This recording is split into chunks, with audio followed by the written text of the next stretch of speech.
National Expenditure Program isusumite ng Kongreso ngayong araw. Detalye ng balita mula kay Let Narciso, RH14.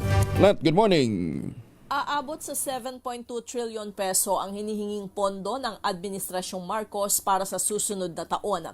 Iprinisinta kahapon ng Department of Budget and Management sa pangunguna ni Secretary Kim De Leon kay Pangulong Ferdinand Marcos Jr. ang National Expenditure Program para sa 2027. Ang panukalang pambansang pondo ay mas mataas ng 7.8% kumpara sa 6.679 trillion peso General Appropriations Act ngayong 2026. Ayon sa Malacanang, nakatuon ang 2027 budget sa edukasyon, kalusugan, kabuhayan, seguridad at pagpapalakas ng mga komunidad.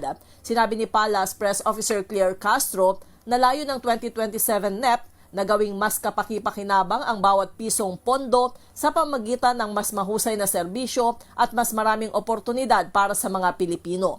Ngayong araw ay formal lang isusumite ang NEP sa Kongreso para sa deliberasyon.